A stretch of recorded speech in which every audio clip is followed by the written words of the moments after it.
Borrowing to subtract fractions. Let's look at our example. A carpenter had a piece of wood that measured 24 1/8 inches. He cut off a piece that measured 13 5/8 inches. How long is the piece of wood now? If we look at the board, we see our problem written 24 1/8 minus 13 5/8. They already have common denominators, so we can begin to subtract. But we have 1 minus 5, and that can't be done.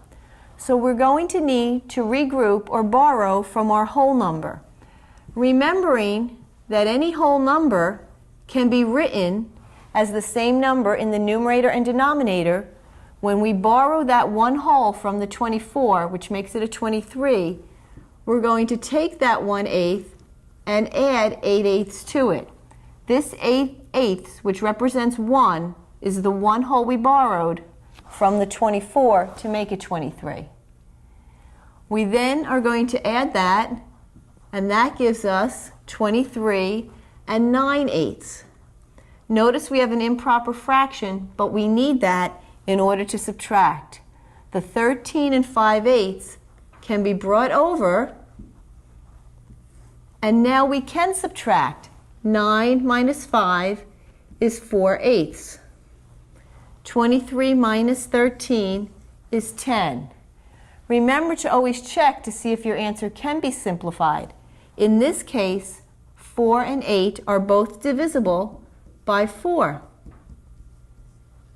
The 10 remains the same. 4 divided by 4 is 1. 8 divided by 4 is 2. We get 10 1/2 as our final answer. Let's look at our second example. 14 2/5 minus 9 3/4. Before we can even begin to subtract, we need to find the common denominator. We have to go back to the multiplication tables that we know, using the larger denominator, and find a number that's divisible by both 5 and 4. 20 becomes our common denominator. So we have to think, what number times 5 gives us 20? We multiply by 4. Remembering whatever you do to the denominator, you must do to the numerator. That gives us 8/20. 4 times 5 is 20. 3 times 5 is 15. But as you can see, we cannot subtract 8 minus 15. So this is when we're going to have to borrow from our whole number. We're going to take this 14 and we're going to make it a 13. We're going to take that one whole number and add 20/20. We chose 20 because our common denominator is 20. And 8/20 plus 20/20 equals 28/20. That 20/20, remember, represents the one whole number borrowed from the 14, and that's why it became a 13. This is improper, but that's okay. We need that in order to subtract. The 9 carries over here, 15/20 gets brought over, and we can now subtract. 28 minus 15 is 13. Leave your denominator the same. 13 minus 9 is 4. Since 13 and 20 have no common factors, this cannot be reduced at all, and this is our final answer of 4 13/20.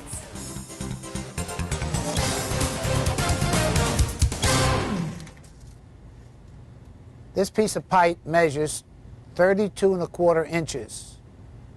We're going to cut off a piece measuring 17 1/2 inches.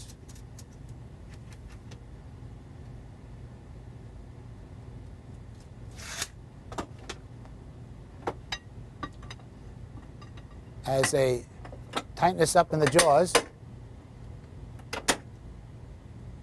how much of this pipe is left after it's cut off?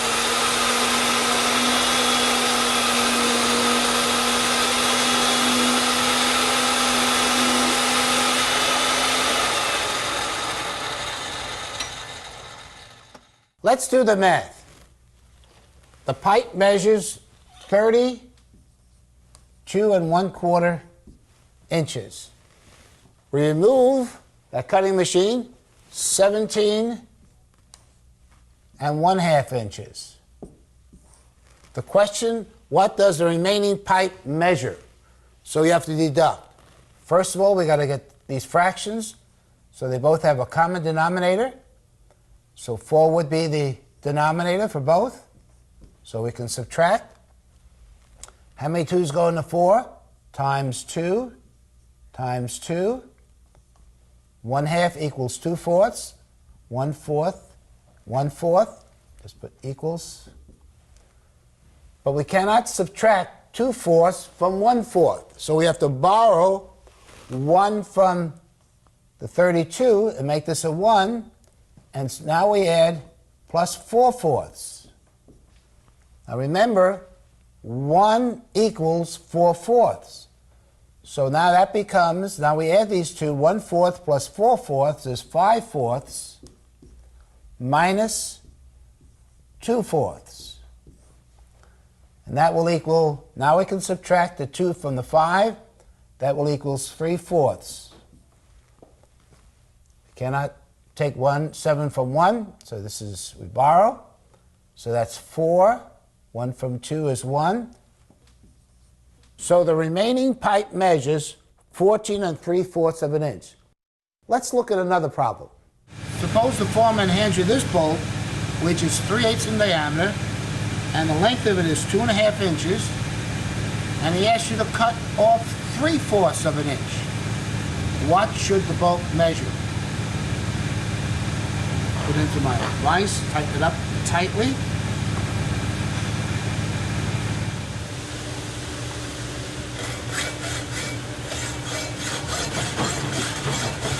So I'm removing 3/4 inch from this bolt.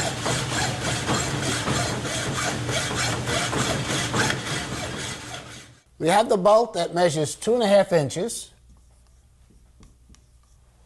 and we're going to cut off 3/4 inch from that bolt, minus 3/4. Again, let's get a common denominator. Is 4.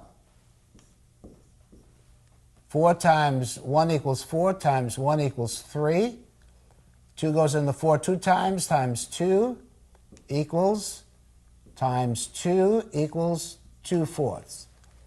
Now we cannot subtract 3/4 from 2/4, so you have to borrow 1 from the 2. This becomes 1 plus 4/4 equals 6/4, and this is again minus 3/4. Now we can subtract the 3 from the 6. Before we couldn't subtract the 3 from the 2, but now we can. Since we added 1 whole from this number over here, we have 6/4, so that becomes 3/4, and 0 from 1 is 1, so the answer is 1 3/4 inch. That's what the bolt measures now. Please pause the video now and complete the problems in your workbook. When finished, press play, and we'll continue with the next lesson.